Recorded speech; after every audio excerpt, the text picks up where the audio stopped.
അപ്പോൾ ഇന്ന് വന്നത് നമുക്ക് ആറ്റിങ്ങിൽ പൊങ്കാല ഇതൊക്കെ കഴിഞ്ഞ് അപ്പോൾ അവിടെയുള്ള ഒരാൾ പറയുന്നത് മുഴുവനായിട്ടൊന്ന് കേട്ട് നോക്കണം. നമ്മളെ ഈ കേരളത്തിൽ കുറച്ച് CPM പ്രവർത്തകരുണ്ട്.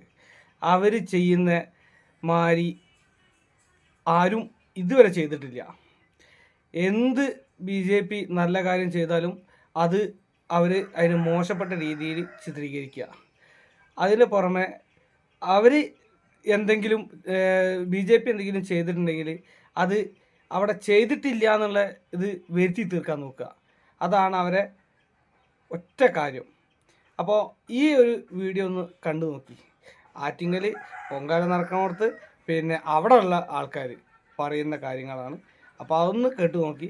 അതും ഹിന്ദു സമുദായത്തിൽപ്പെട്ടതല്ല, വേറെ സമുദായത്തിൽപ്പെട്ടാണ്. അതുകൂടി ഒന്ന് കണ്ടു നോക്കി, എന്നിട്ട് തീരുമാനിക്കുക. അതായത് അവിടെ ക്ലീനിങ്ങും കാര്യങ്ങളും നടന്നിട്ടുണ്ടോ ഇല്ലേ എന്നൊക്കെ അറിയാം. അതിന് വേണ്ടിയിട്ട് മാത്രമാണ് ഇത് ഇഷ്ടിക കൊണ്ടുപോയിട്ട് മറച്ച് വിൽക്കുക, അതേമാതിരി സ്വന്തം വീട്ടിലേക്ക് വീട് പണിക്ക് എടുക്കുക, അങ്ങനെയൊന്നല്ല ചെയ്തത്. അപ്പോൾ അതൊന്ന് കണ്ടു നോക്കിട്ടോ.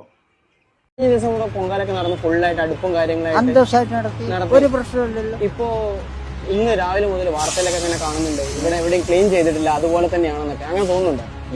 ഞാൻ വന്നിട്ട് ഒരു 10 മണിക്ക് ഞാൻ ഇങ്ങോട്ട് ഇറങ്ങിയത്. ആ സമയത്ത് ഇവിടെ വൃത്തിയാണ്. അപ്പൊ ഈ പറയുന്ന നടക്കുന്ന കാര്യം അത് അവനൊക്കെ വായുകൊണ്ട് എന്തുകൊണ്ട് പറഞ്ഞൂടാ? ഇന്നലെ രാത്രി 7 മണിക്ക് പെണ്ണുങ്ങളിവിടെ കിടന്ന് കഷ്ടപ്പെട്ട് അവരുമാര് കണ്ട ആ രാത്രി അവർ തൂത്തുവാരിയ വേദന ഇവർക്കാരൊക്കെ അറിയാം. കാണാതെ പറയണം അവനൊക്കെ തെണ്ടികളാക്കുന്നത് ചെയ്യാം. അതാണ് ഈ വാർത്ത ഈ പറഞ്ഞ സോഷ്യൽ മീഡിയയിൽ ഫേസ്ബുക്കിൽ ഇരുന്ന് പറയുന്ന പോലെയല്ല. ഇപ്പൊ ഇവിടെ നോക്കുന്ന സമയത്ത് എവിടെയെങ്കിലും അങ്ങനെ ബുദ്ധിമുട്ട് കാണുന്നുണ്ടോ? ഇതുവരെ കണ്ടിട്ടില്ല. ഇപ്പൊ ഈ ക്ലീനിങ് നടന്നിട്ടില്ല എന്ന് പറഞ്ഞതൊക്കെ വെറുതെയാണ്. നിങ്ങൾക്ക് അത് തോന്നലുണ്ടോ? അല്ല, ഇവിടെ കാണുമ്പോ എനിക്കങ്ങനെ തോന്നുന്നില്ല. എനിക്കങ്ങനെ തോന്നുന്നില്ല. അത് മാത്രം അറിഞ്ഞാൽ നാട്ടുകാരൊക്കെ എന്തുണ്ടെങ്കിലും